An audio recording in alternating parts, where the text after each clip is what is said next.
सत श्री अकाल। न्यूज़ 18 पंजाब हरियाणा हिमाचल देख रहे सारे दर्शकों का स्वागत। मैं अमृत वर्दी। बुलेटिन की शुरुआत करते हैं वड्डी खबर दे नाल।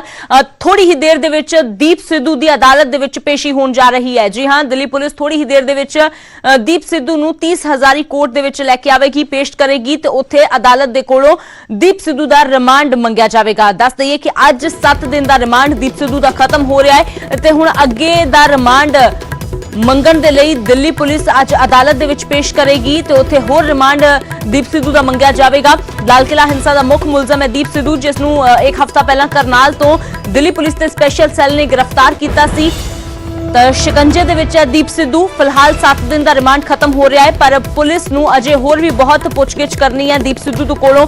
उसनूं पंजाब अते हरियाणा भी लैके आना है। वख-वख थावां ते किस दे कहण ते उसने इस तरह नौजवानों नूं उकसाया कि कनैक्शन उसदे होर सामने आ सकते हैं, किहड़े होर अहम खुलासे दीप सिद्धू कोलों हो सकते हैं, क्योंकि अजे पूरी तरह दिल्ली पुलिस नूं संतुष्टि नहीं है दीप सिद्धू दे वल्लों जो बयानबाजी की जा रही है। इसलिए दिल्ली पुलिस अज अदालत दे विच पेश करके अगे दा रिमांड भी हासिल करने की पूरी कोशिश करेगी। फिलहाल किन्ने दिन का रिमांड दीप सिद्धू का मिलता है ये देखना होगा। तो दीप सिद्धू नूं हजे फिलहाल राहत मिलती हुई नजर नहीं आ रही, क्योंकि दीप सिद्धू ते शिकंजा कसिया होया है। दीप सिद्धू लाल किला हिंसा दा मुख मुलजम है, जिस दे उपर 1 लाख रुपए का इनाम भी रखा गया सी।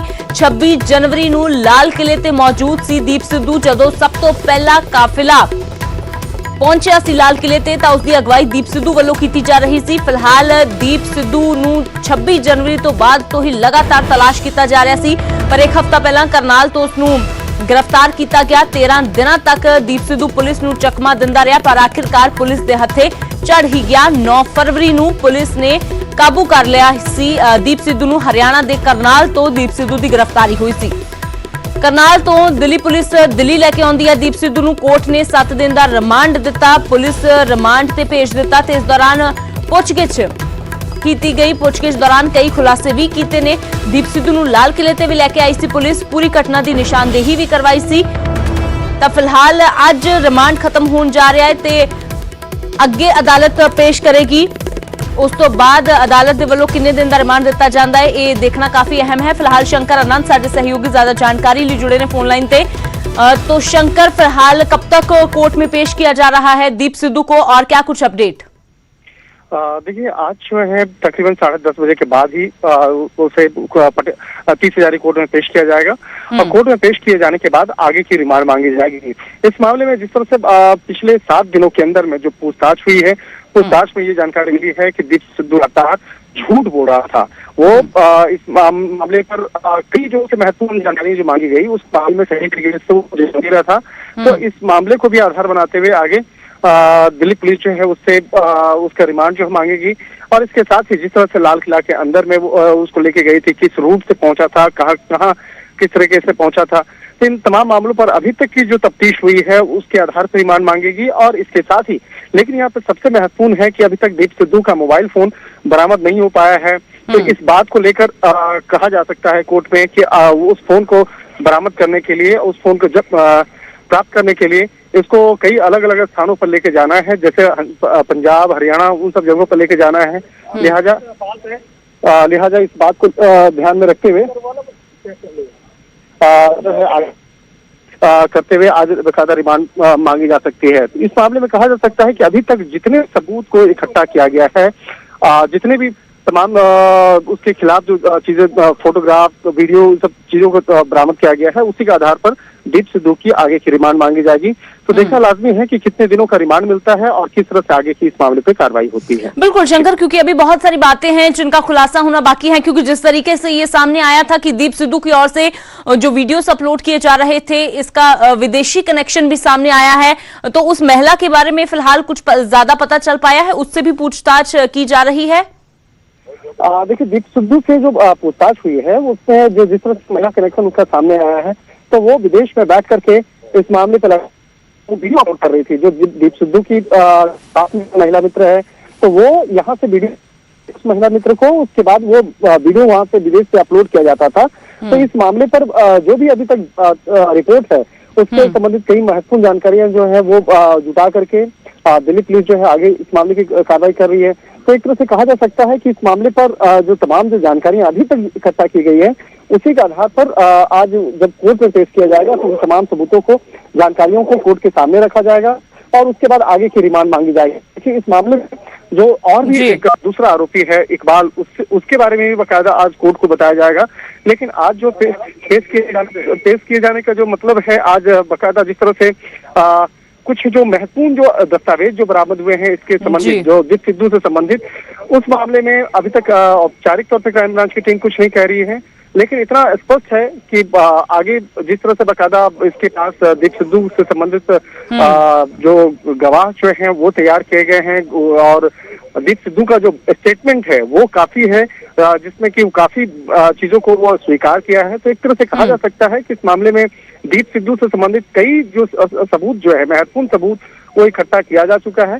लेकिन अभी भी उसका जो मोबाइल फोन का बरामद करना, उसके साथ ही उससे संबंधित कई और भी लोकेशन से संबंधित लेके जाना, ये अभी बाकी है, लिहाजा इसके लिए रिमांड मांगी जा सकती है। जी शंकर, शुक्रिया फिलहाल इस तमाम जानकारी के लिए। फिर से आपका रुख करेंगे जैसे ही कोई अपडेट सामने आता है। तब फिलहाल थोड़ी ही देर ਦੇ ਵਿੱਚ ਦੀਪ ਸਿੱਧੂ ਨੂੰ 30 ਹਜ਼ਾਰੀ ਅਦਾਲਤ ਦੇ ਵਿੱਚ ਪੇਸ਼ ਕੀਤਾ ਜਾਵੇਗਾ ਤਾਂ ਉੱਥੇ ਪੁਲਿਸ ਉਸ ਦੇ ਅੱਗੇ ਦੇ ਰਿਮਾਂਡ ਦੀ ਮੰਗ ਕਰੇਗੀ। ਜਿਵੇਂ ਸ਼ੰਕਰ ਜਾਣਕਾਰੀ ਦੇ ਰਹੇ ਸੀ ਕਿ ਹੁਣ ਤੱਕ ਜੋ ਪੁੱਛਗਿੱਛ ਕੀਤੀ ਜਾ ਰਹੀ ਹੈ ਪੁਲਿਸ ਦੇ ਵੱਲੋਂ ਤੇ ਜੋ ਜਵਾਬ ਦਿੱਤੇ ਜਾ ਰਹੇ ਨੇ ਦੀਪ ਸਿੱਧੂ ਵੱਲੋਂ, ਜਵਾਬਾਂ ਤੋਂ ਪੁਲਿਸ ਸੰਤੁਸ਼ਟ ਨਹੀਂ ਹੈ ਤਾਂ ਲਿਹਾਜ਼ਾ ਅੱਗੇ ਦਾ ਜੋ ਹੈ ਰਿਮਾਂਡ ਵਧਾਉਣ ਦੀ ਮੰਗ ਅਦਾਲਤ ਦੇ ਕੋਲੋਂ ਕੀਤੀ ਜਾਵੇਗੀ। ਪਰ ਅਦਾਲਤ ਕਿੰਨੇ ਦਿਨ ਦਾ ਰਿਮਾਂਡ ਜੋ ਹੈ ਉਹ ਵਧਾਉਂਦੀ ਹੈ ਕਿ ਦੁਬਾਰਾ 1 ਹਫ਼ਤੇ ਦਾ ਰਿਮਾਂਡ ਮਿਲਦਾ ਹੈ ਜਾਂ ਉਸ ਤੋਂ ਘੱਟ ਰਿਮਾਂਡ ਮਿਲਦਾ ਹੈ, ਇਹ ਥੋੜੀ ਹੀ ਦੇਰ ਦੇ ਵਿੱਚ ਤਸਵੀਰ ਸਾਫ਼ ਹੋ ਜਾਵੇਗੀ। ਤੇ ਇਸ ਅਗਲੇ ਰਿਮਾਂਡ ਦੇ ਵਿੱਚ ਜੇਕਰ ਅਗਲਾ ਰਿਮਾਂਡ ਮਿਲਦਾ ਹੈ ਤਾਂ ਉਸ ਦੌਰਾਨ ਦਿੱਲੀ ਪੁਲਿਸ ਦੀ ਕੋਸ਼ਿਸ਼ ਹੈ ਕਿ ਦੀਪ ਸਿੱਧੂ ਨੂੰ ਵੱਖ-ਵੱਖ ਥਾਵਾਂ ਤੇ ਉਸਦੇ ਟਿਕਾਣਿਆਂ ਤੇ ਲੈ ਕੇ ਜਾਇਆ ਜਾਵੇ। ਪੰਜਾਬ ਦੇ ਵਿੱਚ, ਹਰਿਆਣਾ ਦੇ ਵਿੱਚ ਉਸ ਨੂੰ ਵੱਖ-ਵੱਖ ਥਾਵਾਂ ਤੇ ਲੈ ਕੇ ਜਾਇਆ ਜਾਵੇਗਾ। ਤੇ ਦੂਜੇ ਪਾਸੇ ਜੋ ਵੱਡੀ ਗੱਲ ਹੈ ਕਿ ਅਜੇ ਤੱਕ ਦੀਪ ਸਿੱਧੂ ਦਾ ਮੋਬਾਈਲ ਫੋਨ ਨਹੀਂ ਮਿਲਿਆ ਹੈ। ਜਦੋਂ ਦੀਪ ਸਿੱਧੂ ਨੂੰ ਗ੍ਰਿਫਤਾਰ ਕੀਤਾ ਗਿਆ ਸੀ ਤਾਂ ਉਸ ਵੇਲੇ ਜਦੋਂ ਮੋਬਾਈਲ ਦੇ ਸੰਬੰਧੀ ਦੀਪ ਸਿੱਧੂ ਕੋਲੋਂ ਪੁੱਛਿਆ ਗਿਆ ਸੀ ਤਾਂ ਉਸਨੇ ਕਿਹਾ ਸੀ ਕਿ ਡਰ ਦੇ ਮਾਰੇ ਉਸਨੇ ਆਪਣਾ ਫੋਨ ਕਿਤੇ ਸੁੱਟ ਦਿੱਤਾ ਹੈ, ਜਦਕਿ ਪੁਲਿਸ ਨੇ ਇਸ ਗੱਲ ਦੇ ਨਾਲ ਇਤਫਾਕ ਨਾ ਰੱਖਦਿਆਂ ਇਹ ਕਿਹਾ ਸੀ ਕਿ ਦੀਪ ਸਿੱਧੂ ਨੇ ਆਪਣਾ ਫੋਨ ਸੁੱਟਿਆ ਨਹੀਂ ਹੈ, ਬਲਕਿ ਆਪਣਾ ਫੋਨ ਕਿਸੇ ਕਰੀਬੀ ਨੂੰ ਦਿੱਤਾ ਹੋਇਆ ਹੋ ਸਕਦਾ ਹੈ, ਕਿਸੇ ਨੂੰ ਹੈਂਡਓਵਰ ਕੀਤਾ ਹੋਇਆ ਹੋ ਸਕਦਾ ਹੈ। ਇਸ ਲਈ ਪੁਲਿਸ ਦੀ ਕੋਸ਼ਿਸ਼ ਇਹ ਵੀ ਹੈ ਕਿ ਦੀਪ ਸਿੱਧੂ ਦਾ ਅੱਗੇ ਦਾ ਰਿਮਾਂਡ ਲੈ ਕੇ ਉਸਦੇ ਕੋਲੋਂ ਉਸਦੇ ਫੋਨ ਦਾ ਟਿਕਾਣਾ ਪਤਾ ਲਗਾਇਆ ਜਾਵੇ ਕਿ ਆਖਿਰਕਾਰ ਫੋਨ ਕਿੱਥੇ ਹੈ, ਕਿਉਂਕਿ ਉਸਦੇ ਫੋਨ ਦੇ ਵਿੱਚ ਬਹੁਤ ਸਾਰੀ ਜਾਣਕਾਰੀ ਜੋ ਹੈ ਉਹ ਪੁਲਿਸ ਨੂੰ ਮਿਲ ਸਕਦੀ ਹੈ, ਕਿਉਂਕਿ ਉਸੇ ਫੋਨ ਦੇ ਵਿੱਚ ਦੀਪ ਸਿੱਧੂ ਦੇ ਵੱਲੋਂ ਉਹ ਵੀਡੀਓਜ਼ ਬਣਾਈਆਂ ਜਾਂਦੀਆਂ ਸੀ ਜੋ ਉਹ ਸੋਸ਼ਲ ਮੀਡੀਆ ਤੇ ਅਪਲੋਡ ਅਸੀਂ ਦੇਖਿਆ ਹੈ। ਹਾਲਾਂਕਿ ਉਹ ਵੀਡੀਓਜ਼ ਅਪਲੋਡ ਜਿਹੜੀਆਂ ਹੁੰਦੀਆਂ ਸੀ ਉਹ ਕੈਲੀਫੋਰਨੀਆ ਦੇ ਵਿੱਚ ਦੀਪ ਸਿੱਧੂ ਦੀ ਇੱਕ ਮਹਿਲਾ ਮਿੱਤਰ ਦੱਸੀ ਜਾ ਰਹੀ ਹੈ ਜਿਸ ਦੇ ਵੱਲੋਂ ਅਪਲੋਡ ਕੀਤੀਆਂ ਜਾਂਦੀਆਂ ਸੀ, ਪਰ ਵੀਡੀਓ ਬਣਾ ਕੇ ਉਸ ਨੂੰ ਭੇਜਣ ਦਾ ਟੈਲੀਗ੍ਰਾਮ ਦੇ ਜ਼ਰੀਏ ਕੰਮ ਦੀਪ ਸਿੱਧੂ ਦਾ ਸੀ ਤੇ ਉਹ ਵੀਡੀਓ ਨੂੰ ਅਪਲੋਡ ਕਰਨ ਦਾ ਕੰਮ ਉਸ ਦੀ ਮਹਿਲਾ ਮਿੱਤਰ ਦਾ। ਤਾਂ ਪੁਲਿਸ ਉਸ ਮਹਿਲਾ ਮਿੱਤਰ ਦੇ ਕਨੈਕਸ਼ਨ ਦੇ ਨਾਲ ਵੀ ਇਸ ਮਾਮਲੇ ਦੀ ਜਾਂਚ ਕਰ ਰਹੀ ਹੈ ਕਿ ਆਖਿਰਕਾਰ ਕਦੋਂ ਤੋਂ ਇਹ ਦੋਵੇਂ ਸੰਪਰਕ ਦੇ ਵਿੱਚ ਨੇ ਤੇ ਕਿਸੇ ਹੋਰ ਵਿਦੇਸ਼ੀ ਤਾਕਤ ਦਾ ਇਸ ਪੂਰੇ ਮਾਮਲੇ ਦੇ ਵਿੱਚ ਕੋਈ ਰੋਲ ਹੈ ਜਾਂ ਫਿਰ ਨਹੀਂ। ਲਾਲ ਕਿਲਾ ਹਿੰਸਾ ਦੇ ਵਿੱਚ ਦੀਪ ਸਿੱਧੂ ਦਾ ਕਨੈਕਸ਼ਨ ਕਿਤੇ ਹੋਰ ਜੁੜਦਾ ਹੈ, ਇਹ ਤਾਰ ਕਿਤੇ ਹੋਰ ਜੁੜਦੇ ਨੇ, ਇਹ ਪੂਰੀ ਕੋਸ਼ਿਸ਼ ਦਿੱਲੀ ਪੁਲਿਸ ਦੇ ਵੱਲੋਂ ਕੀਤੀ ਜਾ ਰਹੀ ਹੈ ਤੇ ਇਸ ਦੇ ਲਈ ਅੱਗੇ ਰਿਮਾਂਡ ਬਹੁਤ ਜ਼ਰੂਰੀ ਹੈ। ਤਾਂ ਹੁਣ ਗੱਲ ਕਰਦੇ ਹਾਂ ਦਿਸ਼ਾ ਰਵੀ ਦੀ ਗ੍ਰਿਫਤਾਰੀ ਤੋਂ ਬਾਅਦ ਖਾਲਿਸਤਾਨ ਕਨੈਕਸ਼ਨ ਦਿਸ਼ਾ ਰਵੀ ਦਾ ਸਾਹਮਣੇ ਆਇਆ। ਜੀ ਹਾਂ, ਦਿੱਲੀ ਪੁਲਿਸ ਨੇ ਦਿਸ਼ਾ ਰਵੀ ਨੂੰ ਲੈ ਕੇ ਕਈ ਅਹਿਮ ਤੇ ਹੈਰਾਨ ਕਰ ਦੇਣ ਵਾਲੇ ਖੁਲਾਸੇ ਕੀਤੇ ਨੇ। ਦਿੱਲੀ ਪੁਲਿਸ ਨੇ ਇਹ ਦੱਸਿਆ ਹੈ ਕਿ ਕੈਨੇਡਾ ਦੀ ਖਾਲਿਸਤਾਨੀ ਪੱਖੀ ਸੰਸਥਾ ਦੇ ਸੰਪਰਕ ਵਿੱਚ ਸੀ ਦਿਸ਼ਾ। ਇਸ ਸੰਸਥਾ ਦੇ ਮੈਂਬਰ ਵੱਲੋਂ ਜੋ ਜ਼ੂਮ ਮੀਟਿੰਗ ਕਰਵਾਈ ਗਈ ਸੀ, ਦਿਸ਼ਾ ਉਸ ਮੀਟਿੰਗ ਦੇ ਵਿੱਚ ਵੀ ਸ਼ਾਮਿਲ ਹੋਈ ਸੀ। ਦਿਸ਼ਾ ਦੇ 2 ਦੋਸਤ ਵੀ ਉਸ ਮੀਟਿੰਗ ਦੇ ਵਿੱਚ ਸ਼ਾਮਿਲ ਹੋਏ ਸੀ। ਟੂਲਕਿਟ ਬਣਾਉਣ ਦਾ ਆਈਡੀਆ ਵਿਦੇਸ਼ੀ ਸੰਸਥਾ ਦਾ ਹੀ ਸੀ ਤੇ ਦਿਸ਼ਾ ਦੇ 2 ਸਾਥੀਆਂ ਦੇ ਖਿਲਾਫ ਵੀ ਗੈਰ ਜ਼ਮਾਨਤੀ ਵਾਰੰਟ ਜੋ ਹੈ ਉਹ ਜਾਰੀ ਹੋ ਗਏ ਨੇ। ਨਿਕਿਤਾ ਜੈਕਬ ਤੇ ਸ਼ਾਂਤਨੂ, ਇਹਨਾਂ ਦੇ ਖਿਲਾਫ ਜੋ ਗੈਰ ਜ਼ਮਾਨਤੀ ਵਾਰੰਟ ਜਾਰੀ ਹੋਏ ਨੇ। ਦਿੱਲੀ ਪੁਲਿਸ ਮੁਤਾਬਕ ਦਿਸ਼ਾ ਰਵੀ ਕੈਨੇਡਾ ਦੀ ਖਾਲਿਸਤਾਨ ਪੱਖੀ ਜਥੇਬੰਦੀ ਪੋਇਟਿਕ ਜਸਟਿਸ ਫਾਊਂਡੇਸ਼ਨ ਦੇ ਸੰਪਰਕ ਵਿੱਚ ਸੀ ਤੇ ਇਸੇ ਸੰਸਥਾ ਵੱਲੋਂ ਟੂਲਕਿਟ ਤਿਆਰ ਕਰਵਾਈ ਗਈ ਸੀ ਅਤੇ ਇਸ ਨੂੰ ਦਿਸ਼ਾ ਰਵੀ, ਨਿਕਿਤਾ ਜੈਕਬ ਤੇ ਸ਼ਾਂਤਨੂ ਨੇ ਤਿਆਰ ਕੀਤਾ ਸੀ। ਇਸ ਦੇ ਪਿੱਛੇ ਸਾਜ਼ਿਸ਼ ਦੇਸ਼ ਨੂੰ ਬਦਨਾਮ ਕਰਨ ਦੀ ਸੀ। ਇਹਨਾਂ ਦੇ ਇਲਜ਼ਾਮ ਨੇ ਕਿ ਟੂਲਕਿਟ ਨੂੰ ਐਡਿਟ ਕਰਕੇ ਇਹਨਾਂ ਦੇ ਵੱਲੋਂ ਵਾਇਰਲ ਕੀਤਾ ਗਿਆ ਹੈ। ਦੇਸ਼ ਨੂੰ ਬਦਨਾਮ ਕਰਨ ਦੀ ਸਾਜ਼ਿਸ਼ ਇਹਨਾਂ ਨੇ ਰਚੀ ਹੈ। ਤਾਂ ਫਿਲਹਾਲ ਇਸ ਪੂਰੇ ਮਾਮਲੇ ਦੇ ਵਿੱਚ ਦਿਸ਼ਾ ਦਾ ਜੋ ਖਾਲਿਸਤਾਨ ਕਨੈਕਸ਼ਨ ਹੁਣ ਸਾਹਮਣੇ ਆਇਆ ਉਸ ਨੂੰ ਲੈ ਕੇ ਪੁਲਿਸ ਨੇ ਜਾਂਚ ਸ਼ੁਰੂ ਕਰ ਦਿੱਤੀ ਹੈ।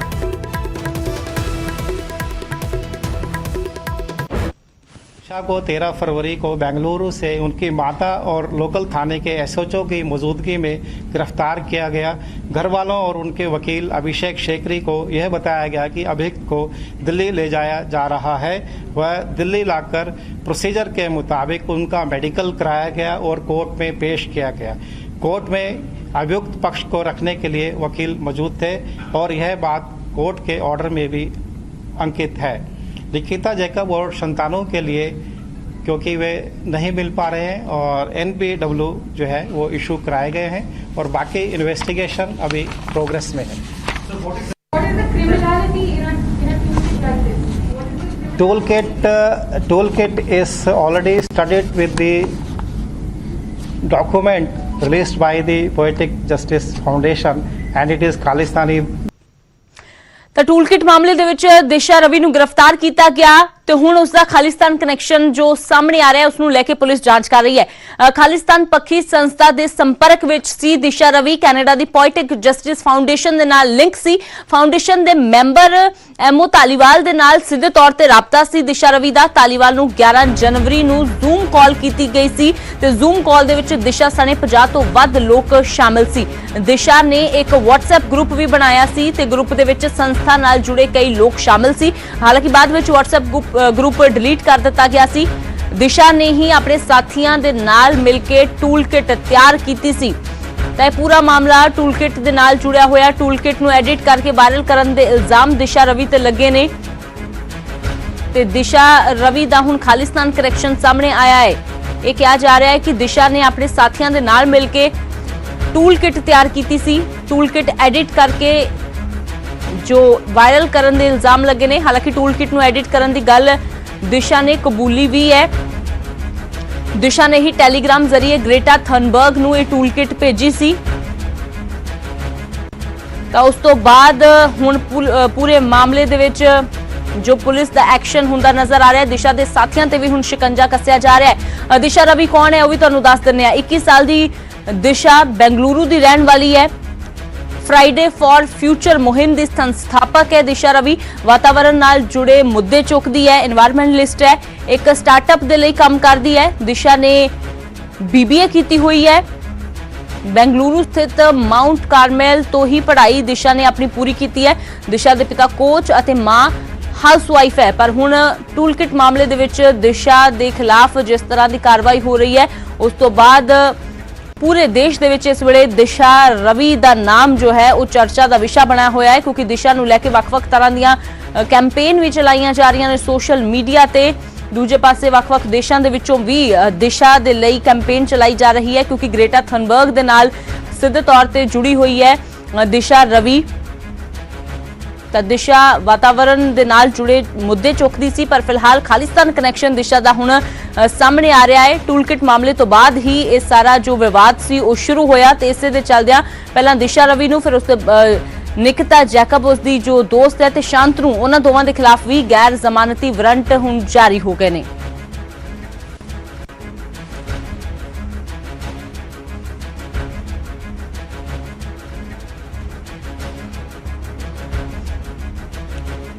ਤਾਂ ਦਿਸ਼ਾ ਰਵੀ ਤੇ ਸਿਆਸਤ ਵੀ ਗਰਮਾਈ ਹੋਈ ਹੈ। ਵਿਰੋਧੀਆਂ ਦੇ ਵੱਲੋਂ ਸਰਕਾਰ ਤੇ ਸਵਾਲ ਵੀ ਖੜੇ ਕੀਤੇ ਜਾ ਰਹੇ ਨੇ ਪਰ ਦੂਜੇ ਪਾਸੇ ਹਰਿਆਣਾ ਦੀ ਗੱਲ ਕਰੀਏ ਤਾਂ ਹਰਿਆਣਾ ਦੇ ਗ੍ਰਹਿ ਮੰਤਰੀ ਅਨਿਲ ਵਿਜ ਦੀਆਂ ਮੁਸ਼ਕਲਾਂ ਵੱਧਦੀਆਂ ਹੋਈਆਂ ਨਜ਼ਰ ਆ ਰਹੀਆਂ ਨੇ। ਦਿਸ਼ਾ ਦੇ ਖਿਲਾਫ ਵਿਵਾਦਿਤ ਟਵੀਟ ਕਰਨਾ ਮਹਿੰਗਾ ਪੈਂਦਾ ਨਜ਼ਰ ਆ ਰਿਹਾ ਹੈ ਅਨਿਲ ਵਿਜ ਨੂੰ। ਦਰਅਸਲ ਬੈਂਗਲੁਰੂ ਦੇ ਵਿੱਚ ਅਨਿਲ ਵਿਜ ਦੇ ਖਿਲਾਫ ਸ਼ਿਕਾਇਤ ਦਰਜ ਹੋਈ ਹੈ ਤੇ ਵਿਵਾਦਿਤ ਟਵੀਟ ਨੂੰ ਲੈ ਕੇ FIR ਦਰਜ ਕਰਨ ਦੀ ਮੰਗ ਉੱਠ ਰਹੀ ਹੈ। ਦਰਅਸਲ ਅਨਿਲ ਵਿਜ ਨੇ ਦਿਸ਼ਾ ਰਵੀ ਨੂੰ ਲੈ ਕੇ ਵਿਵਾਦਿਤ ਟਵੀਟ ਕੀਤਾ ਸੀ। ਇਸੇ ਟਵੀਟ ਨੂੰ ਲੈ ਕੇ ਹੁਣ ਸ਼ਿਕਾਇਤ ਬੈਂਗਲੁਰੂ ਦੇ ਵਿੱਚ ਅਨਿਲ ਵਿਜ ਦੇ ਖਿਲਾਫ ਹੋਈ ਹੈ ਤੇ FIR ਦੀ ਮੰਗ ਵੀ ਉੱਠ ਰਹੀ ਹੈ। ਟੂਲਕਿਟ ਮਾਮਲੇ ਵਿੱਚ ਦਿਸ਼ਾ ਰਵੀ ਦੀ ਗ੍ਰਿਫਤਾਰੀ ਹੋਈ ਸੀ ਤੇ ਇਸ ਗ੍ਰਿਫਤਾਰੀ ਤੋਂ ਬਾਅਦ ਹੀ ਅਨਿਲ ਵਿਜ ਦੇ ਵੱਲੋਂ ਟਵੀਟ ਕੀਤਾ ਗਿਆ ਸੀ ਤੇ ਇਸੇ ਟਵੀਟ ਨੂੰ ਲੈ ਕੇ ਵਿਵਾਦਿਤ ਟਵੀਟ ਤੇ ਉਹਨਾਂ ਦੀਆਂ ਮੁਸ਼ਕਲਾਂ ਵੱਧਦੀਆਂ ਹੋਈਆਂ ਨਜ਼ਰ ਆ ਰਹੀਆਂ ਨੇ। ਹਰਿਆਣਾ ਦੇ ਕੈਬਨਿਟ ਮੰਤਰੀ ਅਨਿਲ ਵਿਜ ਦੇ ਵੱਲੋਂ ਆਪਣੇ ਟਵੀਟ ਦੇ ਵਿੱਚ ਕੀ ਲਿਖਿਆ ਗਿਆ ਸੀ ਜਿਹੜਾ ਉਸ ਤੇ ਵਿਵਾਦ ਹੋ ਗਿਆ ਤੇ ਸਵਾਲ ਖੜੇ ਹੋ ਗਏ ਦੱਸ ਦਿੰਨੇ ਆ। ਵਿਜ ਨੇ ਲਿਖਿਆ ਕਿ ਦੇਸ਼ ਵਿਰੋਧ ਦਾ ਬੀਜ ਜਿਸ ਦੇ ਵੀ ਦਿਮਾਗ 'ਚ ਹੋਵੇ ਉਸ ਦਾ ਨਾਸ਼ ਕਰ ਦੇਣਾ ਚਾਹੀਦਾ ਹੈ ਫਿਰ ਭਾਵੇਂ ਉਹ ਦਿਸ਼ਾ ਰਵੀ ਹੋਵੇ ਜਾਂ ਫਿਰ ਕੋਈ ਹੋਰ। ਇਸੇ ਟਵੀਟ ਨੂੰ ਲੈ ਕੇ ਜੋ ਹੈ ਅਨਿਲ ਵਿਜ ਦੀਆਂ ਮੁਸ਼ਕਲਾਂ ਵੱਧਦੀਆਂ ਹੋਈਆਂ ਨਜ਼ਰ ਆ ਰਹੀਆਂ ਨੇ। ਬੈਂਗਲੁਰੂ ਦੇ ਵਿੱਚ ਵਿਜ ਦੇ ਖਿਲਾਫ ਸ਼ਿਕਾਇਤ ਜੋ ਦਰਜ ਹੋਈ ਹੈ ਤਾਂ ਫਿਲਹਾਲ ਵੱਡੀ ਖਬਰ ਤੁਹਾਨੂੰ ਦੱਸ ਦਿੰਦੇ ਹਾਂ, ਦੀਪ ਸਿੱਧੂ ਦਾ ਰਿਮਾਂਡ ਵੱਧ ਗਿਆ ਹੈ। ਜੀ ਹਾਂ, ਪੁਲਿਸ ਨੂੰ 7 ਹੋਰ ਦਿਨ ਦਾ ਰਿਮਾਂਡ ਦੀਪ ਸਿੱਧੂ ਦਾ ਮਿਲ ਗਿਆ ਹੈ। ਦੀਪ ਸਿੱਧੂ ਨੂੰ ਅੱਜ ਉਸ ਦਾ ਰਿਮਾਂਡ ਖਤਮ ਹੋਣ ਤੋਂ ਬਾਅਦ ਪੁਲਿਸ ਦੀ ਕੋਸ਼ਿਸ਼ ਸੀ ਕਿ ਅੱਗੇ ਉਸ ਦਾ ਰਿਮਾਂਡ ਲਿਆ ਜਾਵੇ ਤੇ ਜਿਵੇਂ ਪਹਿਲਾਂ ਵੀ ਤੁਹਾਨੂੰ ਦੱਸ ਰਹੇ ਸੀ ਕਿ 1 ਹਫ਼ਤੇ ਦੀ ਕੋਸ਼ਿਸ਼ ਸੀ ਪੁਲਿਸ ਦੀ, ਤੇ ਉਹੀ ਗੱਲ ਹੋਈ ਹੈ। ਦੀਪ ਸਿੱਧੂ ਦਾ 1 ਹਫ਼ਤੇ ਦਾ ਯਾਨੀ ਕਿ 7 ਦਿਨ ਦਾ ਰਿਮਾਂਡ ਪੁਲਿਸ ਨੂੰ ਹੋਰ ਮਿਲ ਗਿਆ ਹੈ। ਪੁਲਿਸ ਦੇ ਲਈ ਬਹੁਤ ਜ਼ਰੂਰੀ ਸੀ ਕਿਉਂਕਿ ਪੁਲਿਸ ਦੇ ਵੱਲੋਂ ਅਜੇ ਬਹੁਤ ਸਾਰੀ ਪੁੱਛਗਿੱਛ ਦੀਪ ਸਿੱਧੂ ਤੋਂ ਕੀਤੀ ਜਾਣੀ ਸੀ। ਦੀਪ ਸਿੱਧੂ ਨੂੰ ਉਸਦੇ ਵੱਖ-ਵੱਖ ਠਿਕਾਣਿਆਂ ਤੇ ਵੀ ਲੈ ਕੇ ਜਾਇਆ ਜਾਣਾ ਸੀ। ਤਾਂ 7 ਦਿਨ ਦਾ ਰਿਮਾਂਡ ਦੀਪ ਸਿੱਧੂ ਦਾ ਫਿਲਹਾਲ ਜਿਹੜਾ ਅੱਜ ਖਤਮ ਹੋ ਰਿਹਾ ਸੀ, ਉਸ ਦੇ ਨਾਲ ਹੀ ਅਗਲੇ 7 ਦਿਨ ਵੀ ਦੀਪ ਸਿੱਧੂ ਪੁਲਿਸ ਰਿਮਾਂਡ ਤੇ ਹੀ ਰਹੇਗਾ। ਪੁਲਿਸ ਦਾ ਸ਼ਿਕੰਜਾ ਯਾਨੀ ਕਿ ਜੋ ਕੱਸਿਆ ਹੋਇਆ ਹੈ ਦੀਪ ਸਿੱਧੂ ਤੇ, ਉਹ ਹੋਰ ਤੇਜ਼ ਹੁੰਦਾ ਨਜ਼ਰ ਆ ਰਿਹਾ ਹੈ। ਇਹਨਾਂ 7 ਦਿਨਾਂ ਦੇ ਦੌਰਾਨ ਪੁਲਿਸ ਹੋਰ ਵੀ ਖੁਲਾਸੇ ਕਰਵਾਉਣ ਦੀ ਕੋਸ਼ਿਸ਼ ਕਰੇਗੀ ਦੀਪ ਸਿੱਧੂ ਤੋਂ ਕੋਲੋਂ, ਕਿਉਂਕਿ ਪੁਲਿਸ ਨੂੰ ਅਜੇ ਤੱਕ ਸੰਤੁਸ਼ਟੀ ਨਹੀਂ ਹੈ ਜਿਸ ਤਰ੍ਹਾਂ ਦੇ ਜਵਾਬ ਦੀਪ ਸਿੱਧੂ ਵੱਲੋਂ ਦਿੱਤੇ ਜਾ ਰਹੇ ਨੇ। ਤਾਂ ਦੀਪ ਸਿੱਧੂ ਕੋਲੋਂ ਹੋਰ ਪੁੱਛਗਿੱਛ ਕਰਨ ਦੇ ਲਈ ਸਮਾਂ ਚਾਹੀਦਾ ਸੀ, ਉਹ ਸਮਾਂ ਮਿਲ ਗਿਆ ਹੈ। 7 दिन का रिमांड। सुशील पांडे सारे सहयोगी ज्यादा जानकारी लिए जुड़े ने। तो सुशील, जैसे कोशिश थी पुलिस की और रिमांड मिल जाए, 7 दिन का रिमांड मिला है फिलहाल, और क्या कुछ जानकारी? आज देखिए, क्राइम ब्रांच की तरफ से जानकारी दी गई है कि दीप सिद्धू की जो रिमांड है वो 7 दिन की बढ़ा दी गई है, क्योंकि जो कोर्ट का आदेश था पिछली बार सुनवाई के दौरान, उसमें कहा गया था कि दीप सिद्धू को 10:30 बजे पेश करना है। तो उम्मीद ये है कि क्राइम ब्रांच के जो अधिकारी हैं उन्होंने दीप सिद्धू को जो फिलहाल इस मामले की सुनवाई करने वाले जज हैं उनके घर पर ही पेश किया है, क्योंकि सुरक्षा के कारणों की वजह से पिछली बार दीप सिद्धू को निकालने में क्राइम ब्रांच को काफी दिक्कतें हुई थी। लेकिन जो क्राइम ब्रांच की तरफ से कहा जा रहा है, इस पूरे मामले में जांच के लिए अभी दीप सिद्धू की 7 दिन की कस्टडी और चाहिए, क्योंकि इस मामले में कई लोग गिरफ्तार हुए हैं। इकबाल जो इस मामले में गिरफ्तार किया गया है, उससे आमने सामने बैठाकर दीप सिद्धू से पूछताछ करनी है और कई जगहों पर दीप सिद्धू को लेकर जाना है जहां पर फंडिंग की बात कही जा रही है। क्राइम ब्रांच इस पूरे मामले में ये कह रही है कि 26 जनवरी को जो इस पूरे मामले में घटना को अंजाम दिया गया है, उसमें दीप सिद्धू की होल्डर है और दीप सिद्धू को कितने लोगों ने मदद किया है, दीप सिद्धू को फंड कहां से दिया गया है, इसके पीछे कौन कौन बड़े लोग शामिल हैं, वो पता लगाना बेहद जरूरी है। और जिस तरह दीप सिद्धू को लेकर और इकबाल सिंह की गिरफ्तारी के बाद लगातार क्राइम ब्रांच खुलासे कर रही है, उसमें साफ तौर से यह माना जा रहा है कि ये जो 7 दिन का रिमांड है, ये रिमांड क्राइम ब्रांच के लिए बहुत बड़ा साबित होगा, क्योंकि क्राइम ब्रांच कह रही है कि हम जल्द ही इस पूरे मामले को क्रैक कर देंगे और जो फंडिंग का है, यानी कि जो मनी ट्रेल है, वो भी पता लगाने की कोशिश क्राइम ब्रांच कर रही है, क्योंकि इस बड़े पैमाने पर फंडिंग की गई थी 26 जनवरी को उपद्रव करने को लेकर, और इसीलिए क्राइम ब्रांच ने दीप सिद्धू की 7 दिन की कस्टडी की मांग की। जी बिल्कुल सुशील, तो 7 दिन का रिमांड मिल गया है क्योंकि बहुत सारी पूछताछ अभी बाकी है। और ये भी कहा जा रहा था पुलिस की ओर से कि इन पिछले 7 दिनों में जो कुछ पूछा गया है दीप सिद्धू से और जो कुछ जवाब दीप सिद्धू की ओर से दिए गए हैं वो संतुष्टिजनक नहीं है, और पुलिस को शक है कि झूठ बोला जा रहा है दीप सिद्धू की ओर से।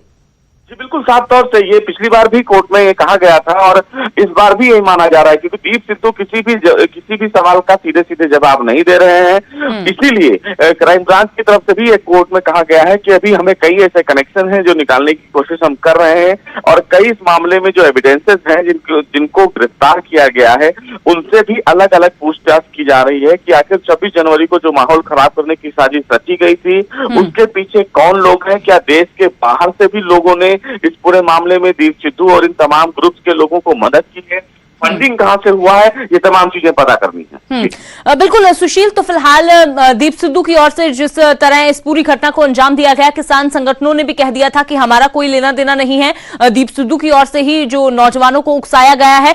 तो क्या और भी कोई कनेक्शन सामने आ रहा है, क्योंकि अब जैसे पुलिस कह रही थी कि पंजाब के साथ साथ हरियाणा में भी दीप सिद्धू को कई जगहों पर लेके जाया जाएगा? जी देखिए, इस पूरे मामले में जो पुलिस कह रही है उसका साफ तौर से न केवल हरियाणा ही लेकर जाना चाह रहे हैं, उन्होंने इसका लिंक महाराष्ट्र से भी जोड़ा है, जबकि महाराष्ट्र, हरियाणा और लुधियाना इन तमाम जगहों पर दीप सिद्धू को होने की बात कही गई थी। और जब इस पूरे वारदात को अंजाम किया गया था, यानी कि जब 26 जनवरी को माहौल खराब किया गया था, तब दीप सिद्धू सिंधु बॉर्डर पर ही कुछ दिन रुका था। तो ये तमाम चीजों को कहीं ना कहीं लोकेट करना चाहती है पुलिस, और ये भी तलाशना चाहती है कि जो मुंबई से इसका लिंक निकाला जा रहा है, तो क्या मुंबई में भी कुछ लोग बैठे हुए थे जिन्होंने दीप सिद्धू की मदद की, और साथ ही साथ अमेरिका से इस पूरे मामले को भी जोड़ने की कोशिश की जा रही है। तो ये जो पूरा जो ट्रेल है, उस ट्रेल का पता लगाना दीप सिद्धू के लिए बहुत जरूरी भी है, क्राइम ब्रांच के लिए, और इसीलिए 7 दिन की कस्टडी मांगी गई है। सबसे महत्वपूर्ण बात इस मामले में है कि इस पूरे माहौल को खराब करने के लिए दीप सिद्धू को पीछे से कौन लोग मदद कर रहे थे, फंड कहां से प्रोवाइड किया जा रहा था, और इसीलिए लगातार क्राइम ब्रांच गिरफ्तारियां कर रही है और जल्द ही इस मामले में एक बड़ा खुलासा भी करने की तैयारी में। और सुशील, एक और बात, जिस तरह की जो आप तमाम पहलू बता रहे हैं कि ये पता लगाने की कोशिश की जा रही है, चाहे वो फंडिंग से रिलेटेड हो या कौन कौन लोग शामिल हैं, तो इसमें दीप सिद्धू का फोन जो है वो बहुत अहम भूमिका निभा सकता है, क्योंकि जाहिर सी बात है कि फोन में वो पूरी डिटेल होगी कि किससे बात की जाती थी या किसको मैसेज किए जाते थे। वो फोन भी एक अहम कड़ी है जो दीप सिद्धू कह रहे हैं कि उन्होंने फेंक दिया है, लेकिन पुलिस ये मान नहीं रही है। जी देखिए, फोन एक बड़ा निश्चित रूप से सबूत साबित हो सकता है, क्योंकि फोन के द्वारा ही लगातार दीप सिद्धू कांटेक्ट में थे, लगातार वो फेसबुक लाइव कर रहे थे, तो निश्चित रूप से उन तमाम चीजों को रिकवर करने के लिए फोन बेहद जरूरी है। लेकिन दीप सिद्धू अभी तक अपने फोन की जानकारी नहीं दे रहे हैं। हालांकि लगातार क्राइम ब्रांच के जो अधिकारी हैं वो ये पूछने की कोशिश कर रहे हैं कि आखिर जो फोन के पास था, जिसका वो इस्तेमाल कर रहे थे, वो कहाँ है, और इसीलिए इकबाल जो उनके साथ भी था उससे भी इस मामले में पूछताछ की जा रही है। तो अभी क्राइम ब्रांच के पास कई ऐसे सवाल हैं जिनको वो क्रैक करना चाहती है, और इसीलिए दीप सिद्धू की कस्टडी बेहद जरूरी है। दीप सिद्धू लगातार से जो क्वेश्चनिंग की जा रही है, उस क्वेश्चनिंग को लेकर सीधा सीधा जवाब नहीं दे रहे हैं, तो निश्चित रूप से इस कस्टडी में कहीं ना कहीं आने वाले दिनों में क्राइम ब्रांच एक बड़ा खुलासा जरूर करेगी। जी सुशील, तो फिलहाल क्या कुछ खुलासे होते हैं देखना काफी अहम है। शुक्रिया फिलहाल इस तमाम जानकारी के लिए। तो फिलहाल दिल्ली पुलिस ਨੂੰ दीप सिद्धू ਦਾ जो 7 दिन ਦਾ ਰਿਮਾਂਡ ਮਿਲ ਗਿਆ ਹੈ। ਸੁਰੱਖਿਆ ਕਾਰਨਾਂ ਦੇ ਕਾਰਨ दीप सिद्धू ਨੂੰ ਅਦਾਲਤ ਵਿੱਚ ਪੇਸ਼ ਨਹੀਂ ਕੀਤਾ ਗਿਆ, ਬਲਕਿ ਜੱਜ ਦੇ ਘਰ ਦੇ ਵਿੱਚ ਹੀ दीप सिद्धू ਨੂੰ ਲੈ ਕੇ ਜਾਇਆ ਗਿਆ। ਤੇ ਕਿਹਾ ਜਾ ਰਿਹਾ ਕਿ जो पिछली बार ਸੀ काफी मुश्किल पुलिस ਨੂੰ ਆਈ ਸੀ दीप सिद्धू ਨੂੰ ਅਦਾਲਤ ਦੇ ਅੰਦਰ ਲੈ ਕੇ ਜਾਣ ਤੇ ਫਿਰ ਬਾਹਰ ਲੈ ਕੇ ਜਾਣ ਤੇ, ਕਿਉਂਕਿ ਬਹੁਤ ਜ਼ਿਆਦਾ ਲੋਕਾਂ ਦਾ ਜਮਾਵੜਾ ਸੀ, ਮੀਡੀਆ ਦਾ ਵੀ ਬਹੁਤ ਜਮਾਵੜਾ ਸੀ, ਇਸ ਲਈ ਪੁਲਿਸ ਦੇ ਵੱਲੋਂ ਇਸ ਵਾਰ दीप सिद्धू ਨੂੰ ਅਦਾਲਤ ਨਹੀਂ ਲੈ ਕੇ ਜਾਇਆ ਗਿਆ। 7 दिन ਦਾ ਪੁਲਿਸ ਰਿਮਾਂਡ दीप सिद्धू ਦਾ ਮਿਲ ਗਿਆ ਹੈ। ਹੋਰ ਅੱਗੇ ਤੇ ਹੁਣ ਇਸ ਦੌਰਾਨ ਪੁਲਿਸ ਦੇ ਵੱਲੋਂ ਅਹਿਮ ਖੁਲਾਸੇ ਕਰਵਾਉਣ ਦੀ ਪੂਰੀ ਕੋਸ਼ਿਸ਼ ਕੀਤੀ ਜਾਵੇਗੀ, ਖਾਸ ਤੌਰ ਤੇ ਜੋ ਦੌਰੇ ਨੇ ਕਰਵਾਏ ਜਾਣਗੇ, ਪੰਜਾਬ ਦਾ ਦੌਰਾ, ਹਰਿਆਣਾ ਦਾ ਦੌਰਾ, ਤੇ ਜਿਵੇਂ ਸੁਸ਼ੀਲ ਨੇ ਦੱਸਿਆ ਕਿ ਮਹਾਰਾਸ਼ਟਰ ਵੀ ਲੈ ਕੇ ਜਾ ਸਕਦੀ ਹੈ, ਮੁੰਬਈ ਕਨੈਕਸ਼ਨ ਵੀ ਪਤਾ ਲਗਾਉਣ ਦੀ ਕੋਸ਼ਿਸ਼ ਕੀਤੀ ਜਾ ਰਹੀ ਹੈ। ਤੇ ਨਾਲ ਹੀ ਨਾਲ ਵੱਡਾ ਸਵਾਲ ਕਿ दीप सिद्धू ਨੂੰ ਫੰਡਿੰਗ ਕੌਣ ਕਰ ਰਿਹਾ ਸੀ, ਇਸ ਦੇ ਬਾਰੇ ਵੀ ਕੋਸ਼ਿਸ਼ ਹੈ ਪਤਾ ਲਗਾਉਣ ਦੀ। ਤੇ ਨਾਲ ਹੀ ਨਜ਼ਰਾਂ दीप सिद्धू ਦੇ ਫੋਨ ਤੇ ਵੀ ਟਿਕੀਆਂ ਨੇ ਕਿ ਫੋਨ ਪੁਲਿਸ ਹਾਸਲ ਕਰਕੇ ਉਸ ਦੇ ਵਿੱਚੋਂ ਕਈ ਅਹਿਮ ਸਬੂਤ ਜੋ ਹੈ ਉਹ ਲੱਭ ਸਕੇ।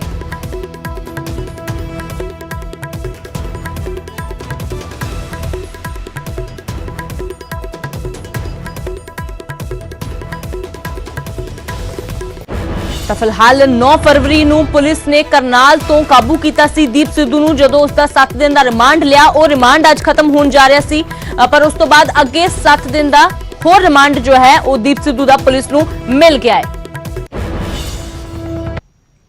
ਤੇ ਪੂਰਾ ਮਾਮਲਾ ਖੇਤੀ ਕਾਨੂੰਨਾਂ ਦੇ ਨਾਲ, ਕਿਸਾਨੀ ਅੰਦੋਲਨ ਦੇ ਨਾਲ ਜੁੜਿਆ ਹੋਇਆ ਸੀ। ਇਸੇ ਨੂੰ ਲੈ ਕੇ 26 ਜਨਵਰੀ ਨੂੰ ਹਿੰਸਾ ਹੋਈ ਤੇ ਉਸ ਤੋਂ ਬਾਅਦ दीप सिद्धू ਦੀ ਭਾਲ ਸੀ।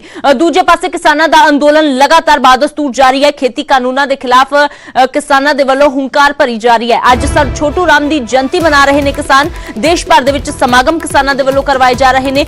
ਰੋਹਤਕ ਦੇ ਸਮਾਗਮ ਦੇ ਵਿੱਚ ਖੁਦ ਰਾਕੇਸ਼ ਟਕੈਤ ਪਹੁੰਚਣਗੇ।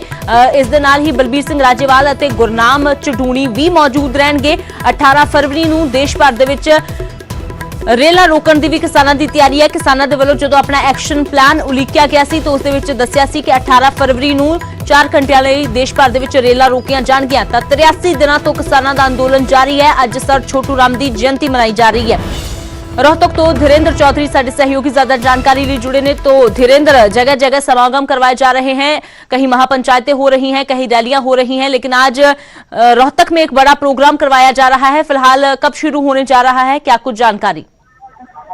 देखिए, आज पूरे प्रदेश के अंदर दीनबंधु सर छोटू राम जी की जयंती मनाई जा रही है और पूरे प्रदेश के अंदर अलग अलग स्थानों पर ये कार्यक्रम आयोजित किए जा रहे हैं। जो सबसे समारोह हो रहा है वो रोहतक के गढ़ी शाकला में, जहाँ दीनबंधु चौधरी छोटू राम की जन्मतिथि है। आज यहाँ पर काफी संख्या में लोग इकट्ठा होंगे, उनके श्रद्धांजलि देंगे और अलग अलग किसान नेता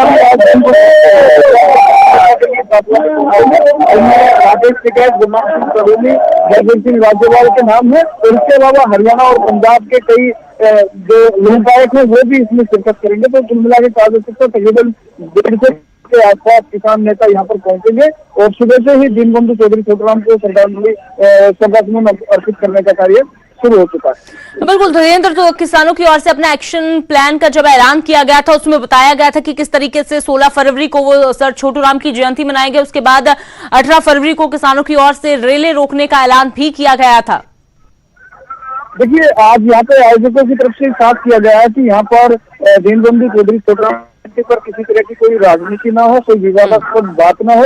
तो अगर दीनबंधु चौधरी छोटूराम को नमन करने के लिए आते हैं तो उनके बारे में ही चर्चा हो। किसी तरह की किसान आंदोलन से संबंधित बातें यहाँ पर शायद ही मुमकिन होंगी, क्योंकि पहले से आयोजकों की तरफ से साफ किया गया है कि ये कोई राजनीतिक कार्यक्रम नहीं है, ना ही कोई आंदोलन का कार्यक्रम है। ये सिर्फ एक श्रद्धांजलि समारोह हो और चौधरी छोटूराम को नमन करने के लिए लोग आ रहे हैं, इसलिए संभावना कम है कि यहाँ से कोई बड़ा ऐलान किसान नेता करेंगे। जी धीरेन्द्र, शुक्रिया फिलहाल इस तमाम जानकारी के लिए। आज सर छोटू राम दी जयंती मनाई जा रही है। दसदी है कि दबे कुचले लोगों की आवाज चुकन वाले सर छोटू राम नूं अज याद किया जा रहा है। उन्होंने श्रद्धांजलि देने के लिए रोहतक दे विच वड्डा समागम करवाया जा रहा है, जिथे वड्डे किसान आगू पहुंचणगे।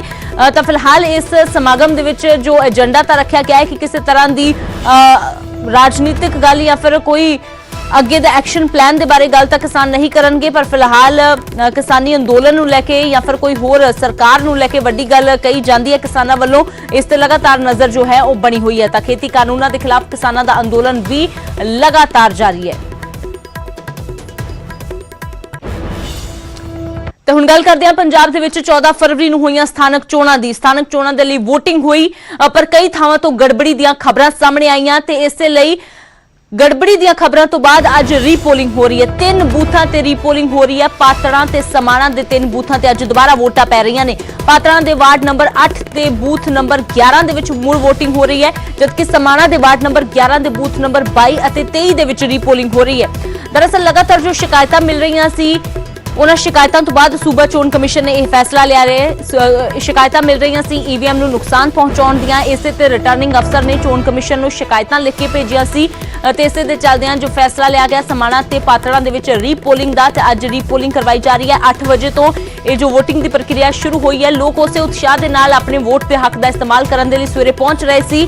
ਤਾਂ ਜੋ ਪਾਤੜਾਂ ਤੇ ਸਮਾਣਾ ਦੇ 3 ਬੂਥਾਂ ਤੇ ਵੋਟਾਂ ਪੈ ਰਹੀਆਂ ਨੇ। ਪਾਤੜਾਂ ਦੇ ਵਾਰਡ ਨੰਬਰ 8 ਦੇ ਬੂਥ ਨੰਬਰ 11 ਦੇ ਵਿੱਚ ਰੀਪੋਲਿੰਗ ਹੋ ਰਹੀ ਹੈ ਤੇ ਸਮਾਣਾ ਦੇ ਵਾਰਡ ਨੰਬਰ 11 ਦੇ ਬੂਥ ਨੰਬਰ 22 ਅਤੇ 23 ਦੇ ਵਿੱਚ VOTING ਹੋ ਰਹੀ ਹੈ। ਅੱਜ ਜਿਹੜੀ VOTING ਹੋ ਰਹੀ ਹੈ ਉਸ ਦੇ ਵੀ ਨਤੀਜੇ ਜੋ ਕੱਲ ਸਥਾਨਕ ਚੋਣਾਂ ਦੇ ਨਤੀਜੇ ਆਉਣੇ ਨੇ ਉਹਨਾਂ ਦੇ ਨਾਲ ਹੀ ਆਉਣਗੇ। ਕੱਲ ਹੀ ਕਾਊਂਟਿੰਗ ਹੋਵੇਗੀ ਤੇ ਕੱਲ ਹੀ ਪਤਾ ਲੱਗੇਗਾ ਕਿ ਸ਼ਹਿਰਾਂ ਦਾ ਸਰਤਾਜ ਕੌਣ ਬਣਦਾ ਹੈ।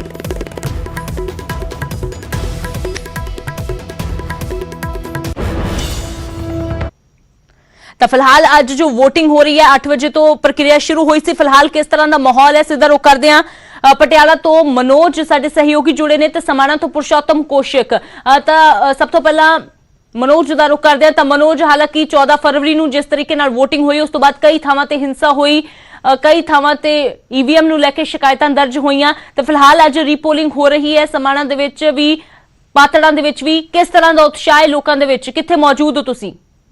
अमृत मैं दस दिया, मैं पातड़ा का जो 8 नंबर वार्ड है 11 नंबर जो बूथ है वो बिल्कुल अगे है। सवेरे काफ़ी ठंड सी, धुंध सी, पर उदों जो वोटर सीगे वो इत्थे मौजूद सी, उन्होंने वोटिंग का इस्तेमाल किया। तुसीं मेरे पीछे देखो कि ये मेन गेट के उपर पुलिस तैनात की गई है। जो प्रशासन है वो बिल्कुल कोई भी हुण रिस्क नहीं लेना चाहता। जिस तरह की वोटिंग वाले दिन होया सीगा, लेडीज पुलिस है, दूसरी पुलिस है, तो जो आला अधिकारी ने, ADC ने तो होर उच्च पुलिस अधिकारी ने इत्थे मौजूद ने।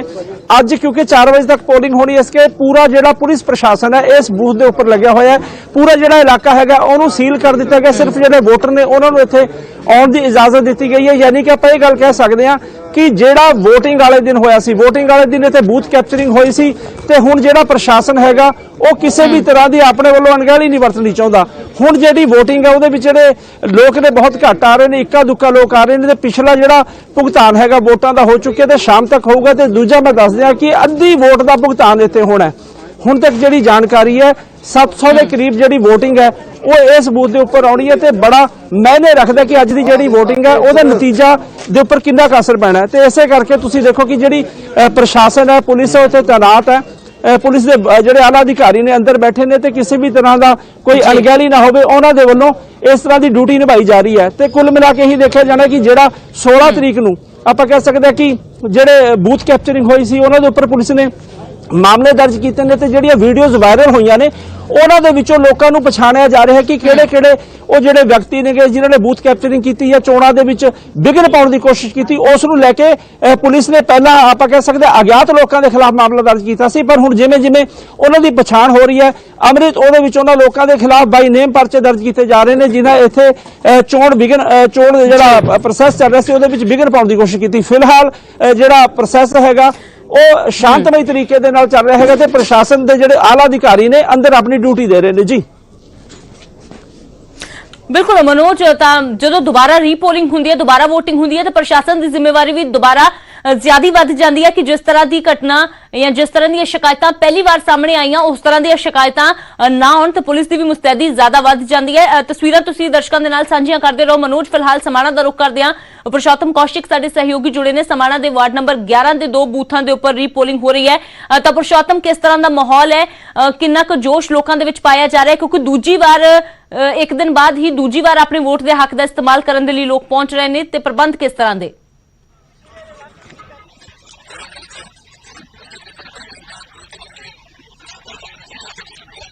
बाईस नंबर और 23 नंबर बूथ है जिथे वोटरां दी पूरी गेम है। गेम सवेरे 8 बजे तो सवेरे पहले धुंध सी बहुत ज्यादा, लेकिन हुण सूरज निकल चुके हैं और लगातार तुसीं देख रहे हो महिलावां खास करके वोट पाने लई शुरू हो गई हैं। भारी गिनती दे विच वोटर पहुंच रहे हैं और करीब 1890 वोट इस बूथ के उत्ते हैं।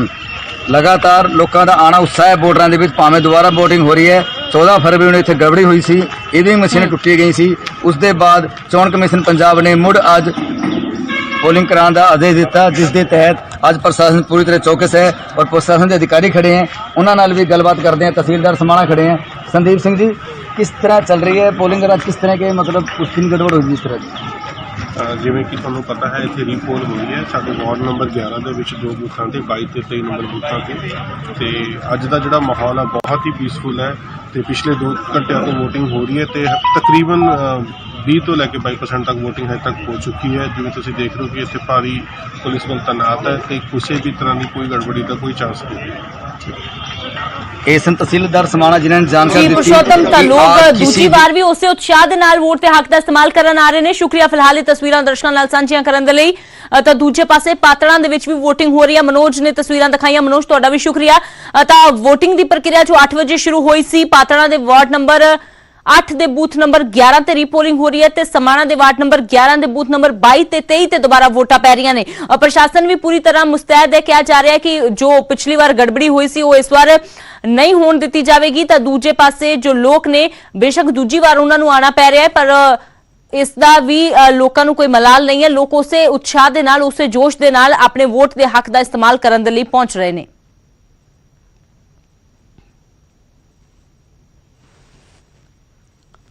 तो हुण गल करते हैं महंगाई दी मार दी जिहड़ी जनता ते लगातार जारी है। पेट्रोल डीजल दे रेट आसमान छू रहे ने। फिर तो महंगा हो गया है पेट्रोल डीजल। पेट्रोल 30 पैसे प्रति लीटर महंगा होया है तो डीजल की कीमत विच भी 35 पैसे प्रति लीटर का इजाफा होया है। लगातार 8वें दिन पेट्रोल डीजल दे रेट वधे ने। लगातार 8वें दिन पेट्रोल डीजल महंगा होया है तो लोगों के लिए परेशानी का सबब है क्योंकि तेल दी कीमतां नूं अग लगन दी जो सिलसिला है अग लगन का वो रुकण का नाम नहीं लै रहा।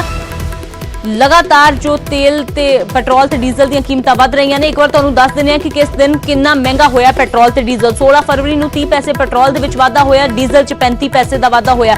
इस तरीके दे नाल जो सिलसिला शुरू होया सी 12 फरवरी नूं 29 पैसे, डीजल च 35 पैसे वाधा होया। 9, 10, 11, 12 फरवरी लगातार रेट वधे ने। उस तो बाद 13, 14, 15, 16 यानी कि लगातार 8वें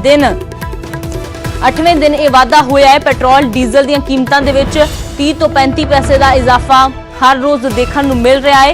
कदे 30 पैसे कदे 35 पैसे हर रोज वाधा हो रहा है तो आम लोगों ते महंगाई की मार पै रही है क्योंकि पहला ही कोरोना काल के कारण जो कामकाज लोगों का ठप होया सी, दोबारा जिंदगी पटड़ी ते परतन की कोशिश अजे कर ही रही है पर इस दौरान महंगाई की मार ने लोगों को होर भी परेशान कर दिता है। फिलहाल कितना असर पै रहा है कि कुछ कह रहे हैं लोग जान लेने। लुधियाना तो रोहित गौड़ साडे सहयोगी जुड़े ने ते जलंधर तो सुरेंद्र कंबोज।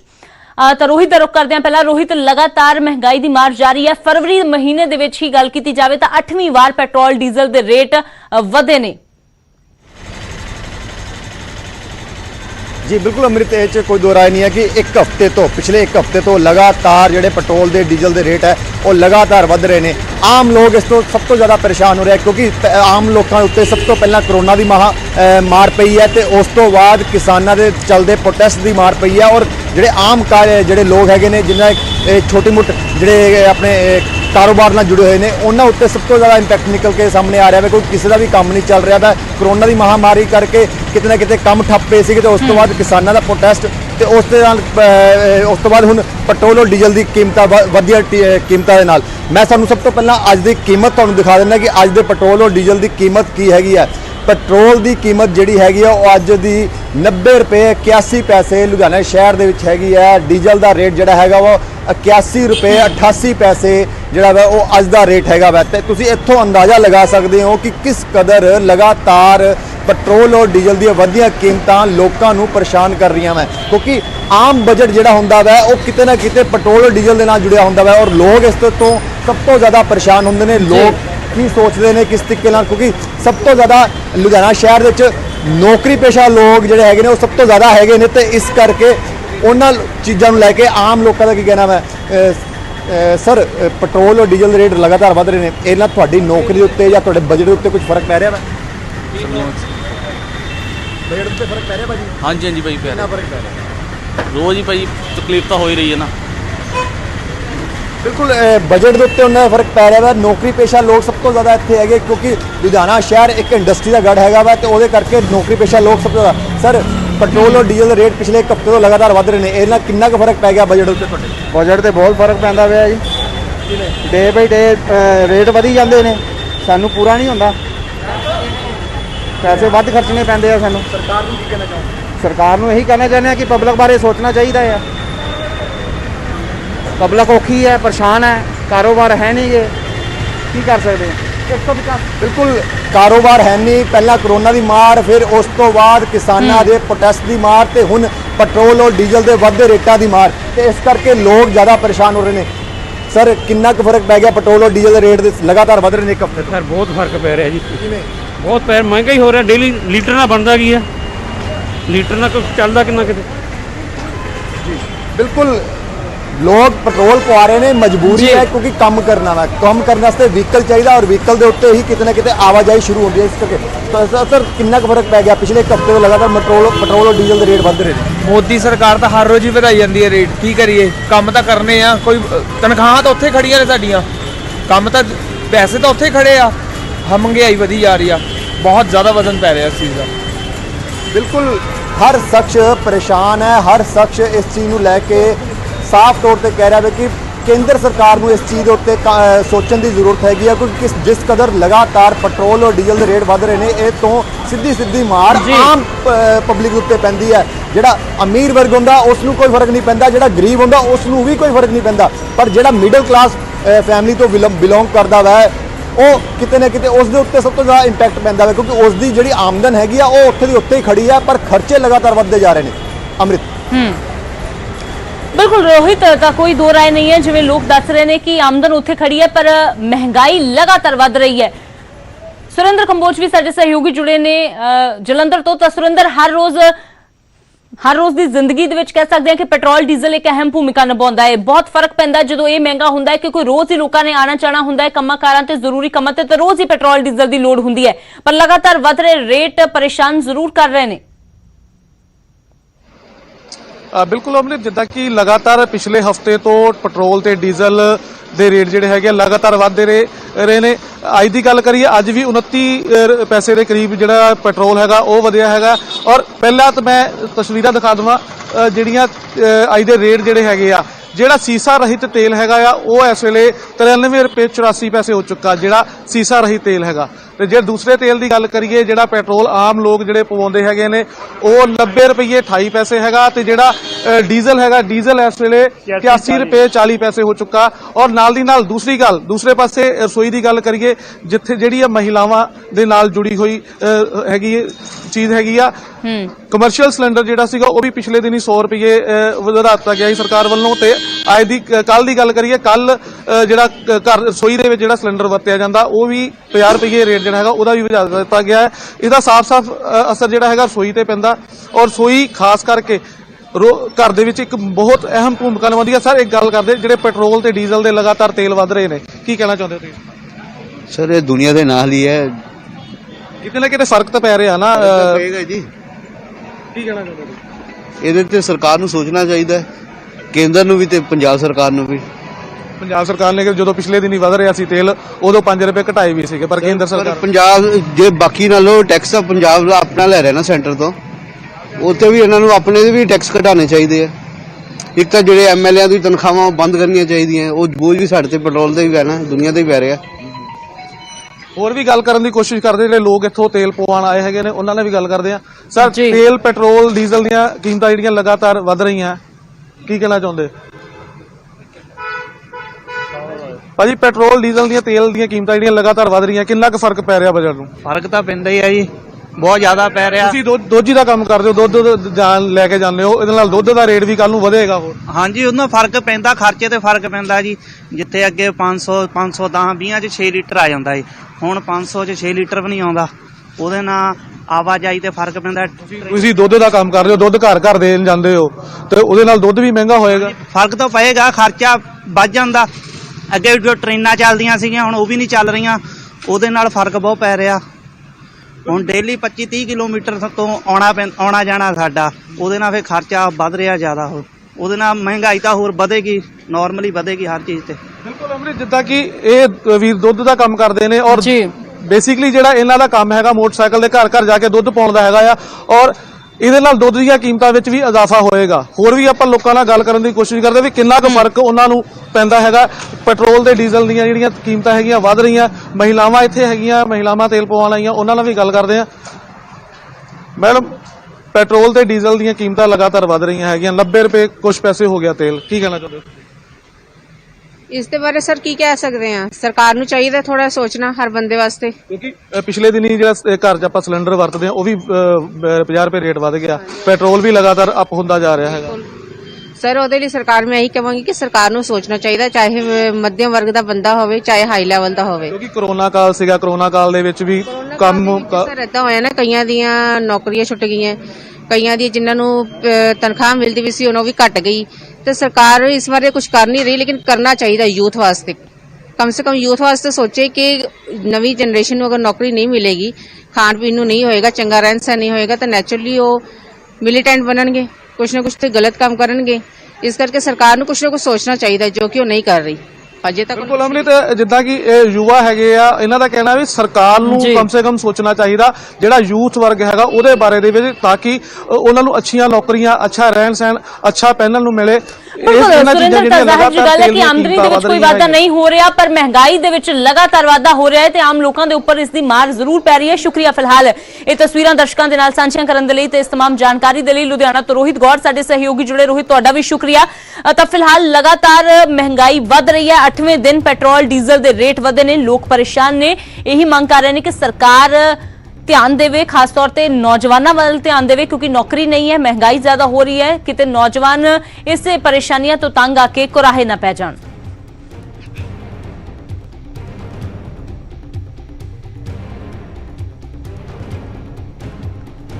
ਤਾਂ ਫਿਲਹਾਲ ਤੇਲ ਕੀਮਤਾਂ ਨੂੰ ਜੋ ਹੈ ਉਹ ਅੱਗ ਲਗਾਤਾਰ ਜਾਰੀ ਹੈ। ਪੈਟਰੋਲ ਤੇ ਡੀਜ਼ਲ ਦੀਆਂ ਕੀਮਤਾਂ 12 ਫਰਵਰੀ ਤੋਂ ਜੋ 9 ਫਰਵਰੀ ਤੋਂ ਵਧਣੀਆਂ ਸ਼ੁਰੂ ਹੋਈਆਂ ਸੀ, 9, 10, 11, 12, 13, 14, 15, 16 ਅੱਜ 8ਵੇਂ ਦਿਨ ਵੀ ਇਹ ਵਾਧਾ ਜਾਰੀ ਹੈ। 8ਵੇਂ ਦਿਨ 30 ਪੈਸੇ ਪੈਟਰੋਲ ਦੇ ਵਿੱਚ ਵਾਧਾ ਹੋਇਆ ਤੇ 35 ਪੈਸੇ ਡੀਜ਼ਲ ਦੇ ਵਿੱਚ ਵਾਧਾ ਹੋਇਆ। 90 ਰੁਪਏ ਤੋਂ ਪਾਰ ਹੋ ਗਿਆ ਹੈ ਪੈਟਰੋਲ, ਜਦਕਿ ਡੀਜ਼ਲ ਦਾ ਰੇਟ ਵੀ 80 ਰੁਪਏ ਤੋਂ ਪਾਰ ਹੋ ਗਿਆ ਹੈ। ਆਮ ਲੋਕਾਂ ਦੇ ਲਈ ਮੁਸ਼ਕਲਾਂ ਦਾ ਸਬਬ ਹੈ। ਲੋਕ ਕਹਿ ਰਹੇ ਨੇ ਕਿ ਜਿੱਥੇ ਪਹਿਲਾਂ ਅਸੀਂ ਟੈਂਕੀ ਫੁੱਲ ਕਰਵਾਉਂਦੇ ਸੀ ਸਾਨੂੰ 1-2 ਲੀਟਰ ਦੇ ਨਾਲ ਸਾਰਨਾ ਪੈ ਰਿਹਾ ਹੈ, ਪਰ ਮਹਿੰਗਾਈ ਦੀ ਮਾਰ ਜੋ ਜਾਰੀ ਹੈ ਉਸ ਤੋਂ ਜਨਤਾ ਬੇहद ਪਰੇਸ਼ਾਨ ਹੈ। ਤਾਂ ਸਰਕਾਰ ਤੋਂ ਇਹੀ ਅਪੀਲ ਕਰ ਰਹੀ ਹੈ ਕਿ ਕੁਝ ਧਿਆਨ ਦੇਵੋ।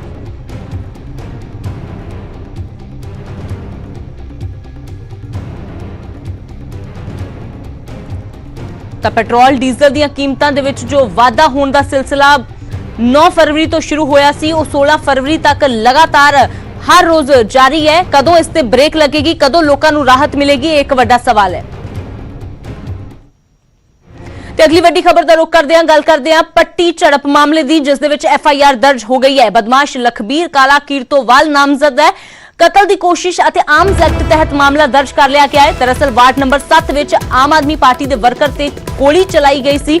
ਲਖਬੀਰ ਤੇ ਪਹਿਲਾਂ ਵੀ ਕਤਲ ਦੀ ਕੋਸ਼ਿਸ਼ ਦੇ ਮਾਮਲੇ ਦਰਜ ਨੇ ਤੇ ਫਿਲਹਾਲ ਲਖਬੀਰ ਦੇ ਉੱਪਰ ਹੀ ਜੋ ਮਾਮਲਾ ਹੈ ਉਹ ਦਰਜ ਕੀਤਾ ਗਿਆ ਹੈ। ਬਦਮਾਸ਼ ਲਖਬੀਰ ਕਾਲਾ ਕੀਰਤੋਵਾਲ ਨਾਮਜ਼ਦ ਕੀਤਾ ਗਿਆ ਹੈ ਤੇ ਕਤਲ ਦੀ ਕੋਸ਼ਿਸ਼ ਸਣੇ ਆਰਮਜ਼ ਐਕਟ ਤਹਿਤ ਮਾਮਲਾ ਉਸ ਦੇ ਖਿਲਾਫ ਦਰਜ ਕਰ ਲਿਆ ਗਿਆ ਹੈ। ਤਾਂ ਦੱਸ ਦਈਏ ਕਿ ਵੋਟਿੰਗ ਵਾਲੇ ਦਿਨ ਗੋਲੀ ਚੱਲੀ ਸੀ ਤੇ ਇਸ ਦੇ ਵਿੱਚ ਆਮ ਆਦਮੀ ਪਾਰਟੀ ਦਾ ਵਰਕਰ ਜ਼ਖਮੀ ਹੋਇਆ ਸੀ। ਜ਼ਿਆਦਾ ਜਾਣਕਾਰੀ ਲਈ ਸਿਧਾਰਥ ਸਾਡੇ ਸਹਿਯੋਗੀ ਜੁੜੇ ਨੇ। ਤਾਂ ਸਿਧਾਰਥ, ਹੁਣ FIR ਦਰਜ ਹੋ ਗਈ ਹੈ।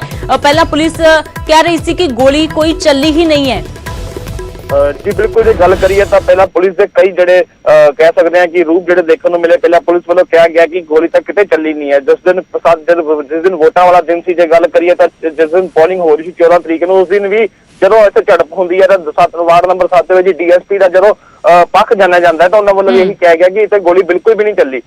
कल भी जब वीडियो DSP अफसर जो पट्टी दे ने वो जारी करते हैं, उस कहते हैं कि गोली नहीं चली। लेकिन कल रात को जो है जो गोली चलने की घटना जो डने होंगी है, जिस बंदे ने गोली लगी है, जो उस बंदे हो रहा है कि गोली चली है, कल रात को जाके पुलिस ने जोड़ा है उन्हें मामला दर्ज कर दिता है। हालांकि ये मामला जोड़ा है लखबीर सिंह उर्फ काला के उपर दर्ज किया गया। इससे पहले भी कई अपराधिक मामले ते उसके नाल NDPS के मामले दर्ज ने।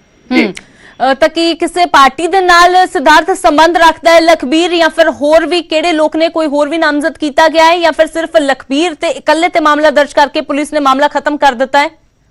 फिलहाल तो पुलिस वालों जड़ा गल करिए तो लखबीर सिंह से ही जड़ा मामला दर्ज किया गया। हालांकि इस मामले में होर कौन नामजद ने कुछ देर तक जड़ा पुलिस की पक्ष जाने जाऊगा कि होर किस पार्टी से बिलोंग करता, हाले तक इसका भी पता नहीं चल पाया है। जी सिद्धार्थ, शुक्रिया फिलहाल इस सारी जानकारी ਲਈ। ਤਾਂ ਪੱਟੀ ਦੇ ਵਿੱਚ ਵਾਰਡ ਨੰਬਰ 7 ਤੇ ਗੋਲੀ ਚੱਲੀ ਸੀ, ਆਮ ਆਦਮੀ ਪਾਰਟੀ ਦਾ ਵਰਕਰ ਜ਼ਖਮੀ ਹੋਇਆ ਸੀ। ਹਾਲਾਂਕਿ ਪੁਲਿਸ ਪਹਿਲਾਂ ਸ਼ੁਰੂ ਤੋਂ ਕਹਿੰਦੀ ਆਈ ਸੀ ਕਿ ਗੋਲੀ ਨਹੀਂ ਚੱਲੀ ਹੈ। ਪੁਲਿਸ ਇਸ ਗੱਲ ਨੂੰ ਨਕਾਰਦੀ ਰਹੀ ਕਿ ਕਿਸੇ ਵੀ ਤਰ੍ਹਾਂ ਦੀ ਕੋਈ ਗੋਲੀ ਨਹੀਂ ਚੱਲੀ ਹੈ, ਫਾਇਰਿੰਗ ਨਹੀਂ ਹੋਈ ਹੈ। ਪਰ ਹੁਣ ਬਦਮਾਸ਼ ਲਖਬੀਰ ਕਾਲਾ ਨਾਮਜ਼ਦ ਕੀਤਾ ਗਿਆ ਹੈ। ਇਸ ਪੂਰੇ ਮਾਮਲੇ 'ਚ ਕਤਲ ਦੀ ਕੋਸ਼ਿਸ਼ ਅਤੇ ਆਰਮਜ਼ ਐਕਟ ਤਹਿਤ ਉਸ ਦੇ ਮਾਮਲਾ ਦਰਜ ਕਰ ਲਿਆ ਗਿਆ ਹੈ ਤੇ ਅੱਗੇ ਦੀ ਤਫਤੀਸ਼ ਹੁਣ ਪੁਲਿਸ ਦੇ ਵੱਲੋਂ ਸ਼ੁਰੂ ਕਰ ਦਿੱਤੀ ਗਈ ਹੈ ਕਿ ਲਖਬੀਰ ਦੇ ਨਾਲ ਹੋਰ ਵੀ ਕਿਹੜੇ ਲੋਕ ਸੀ ਜਾਂ ਲਖਬੀਰ ਕਿਸੇ ਪਾਰਟੀ ਨਾਲ ਸੰਬੰਧ ਤਾਂ ਨਹੀਂ ਰੱਖਦਾ।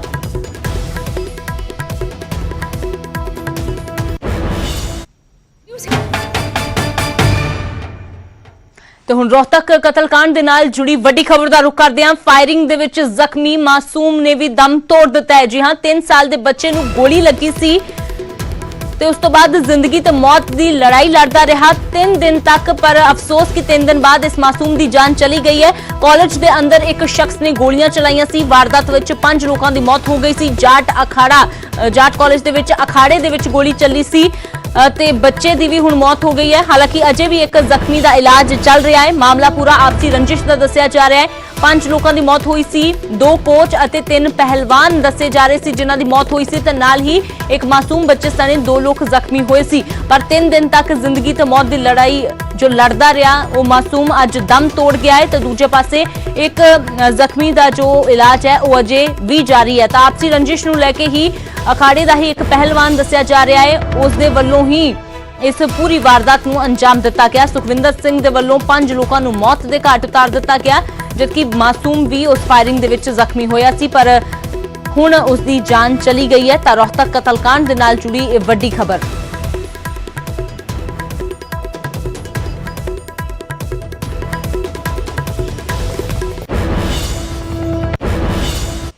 ਤੇ ਗੁਰਦਾਸਪੁਰ ਦੇ ਕਸਬਾ ਘੁਮਾਣ ਦੀ ਗੱਲ ਕਰਦੇ ਹਾਂ, ਜਿੱਥੇ ਇੱਕ ਨੌਜਵਾਨ ਦਾ ਸ਼ਰੇਆਮ ਦਿਨੇ ਦਿਹਾੜੇ ਕਤਲ ਕਰ ਦਿੱਤਾ ਗਿਆ ਹੈ। ਇੱਥੇ ਸਰਕਾਰੀ ਸਕੂਲ ਦੇ ਬਾਹਰ ਹੀ 12ਵੀਂ ਦੇ ਵਿਦਿਆਰਥੀ ਤੇ ਹਮਲਾ ਕੀਤਾ ਗਿਆ ਤੇ ਤੇਜ਼ਧਾਰ ਹਥਿਆਰਾਂ ਦੇ ਨਾਲ ਉਸ ਨੂੰ ਮੌਤ ਦੇ ਘਾਟ ਉਤਾਰ ਦਿੱਤਾ ਗਿਆ।